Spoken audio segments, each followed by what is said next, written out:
Hallo mede-Afrikaners. Weer is nou op 'n aand soos vanaand. Waar ek nou hier in Engeland sit, en nou regtig nou terug huis toe verlang. Maar alles wat Afrikaans is.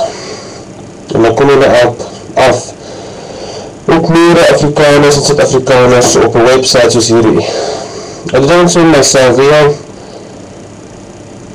as Engels en die pondes en goeders aan nou so klein nonsens nou op hierdie website sit, dan kan ons Afrikaners nou ook weet nice goed opsit in Afrikaans. Wel, ek weet daar is nou klein nice goed op, maar ek meen persoonlike goed. Weet, vertel van jouself of hoekom jy oorsee is, wat jy daar maak.